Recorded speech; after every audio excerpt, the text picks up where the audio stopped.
भगवान पर भरोसा। एक गांव में एक साधु रहता था। वो हमेशा पेड़ के नीचे बैठकर भगवान की भक्ति करता रहता था। उसको अपनी भक्ति पर पूरी श्रद्धा थी। वो भगवान पर पूरा भरोसा रखता था। एक दिन गांव में बहुत बारिश होने लगी। गांव के सारे नदी नालों में पानी भरने लगा। गांव के सारे लोग अपना सामान लेकर दूसरे गांव में बसने लगे। गांव के लोगों ने जाते जाते साधु से भी कहा, महाराज आप भी हमारे साथ दूसरे गांव चलिए, क्योंकि यहाँ पर रहना खतरों से भरी है। साधु ने कहा, मुझे भगवान पर पूरा भरोसा है और मुझे मेरे भगवान बचाने के लिए जरूर आएंगे। साधु ने ऐसा बोलकर गांव वालों के साथ दूसरे गांव में जाने के लिए मना कर दिया। सभी गांव वाले चले गए। कुछ देर के बाद बारिश बहुत ज्यादा होने लगी और पानी साधु के घुटने तक आ गया। उसी वक्त एक गाड़ी वाला वहां से गुजर रहा था और उसने साधु को देखा और साधु से कहा, आप मेरे साथ चलिए, मैं आपको इस गांव से बाहर निकाल देता हूँ। साधु ने कहा, आप जाइए, मुझे मेरे भगवान बचाने के लिए जरूर आएंगे।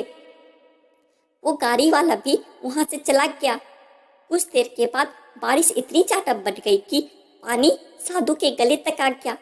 तभी एक नाविक वहां से गुजर रहा था और उसने इस साधु को देखा और कहा, आप मेरे साथ चलिए, मैं आपको इस गांव से बाहर ले चलता हूँ।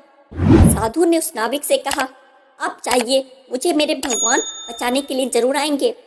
वो नाविक भी वहां से चला गया। बारिश बहुत तेजी से हो रही थी और पानी बढ़ता ही जा रहा था। इसलिए साधु अब उस पेड़ के ऊपर जाकर बैठ गया और भगवान की भक्ति करने लगा। कुछ देर के बाद वहां से बचाव कर्मी हेलीकॉप्टर लेकर गुजर रहे थे और उन्होंने इस साधु को देखा। उन्होंने साधु से कहा, आप हमारे साथ चलिए, हम आपको बचाने आए हैं। इस बार भी साधु ने यही कहा, आप जाइए, मुझे मेरे भगवान बचाने के लिए जरूर आएंगे। बहुत समझाने पर भी साधु महाराज ने उनकी नहीं सुनी और वो बचाव कर्मी भी वहां से निकल गए। आखिर में पानी बढ़ जाने से साधु महाराज डूब गए और उनकी मृत्यु हो गई।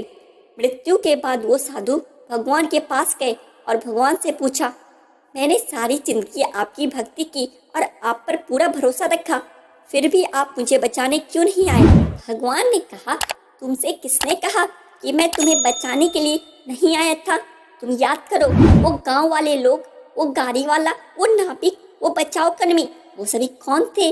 वो सभी मेरे भेजे हुए दूत ही तो थे, पर तुमने सही अवसर की पहचान नहीं की और उसी वजह से तुम्हारी मृत्यु हो गई।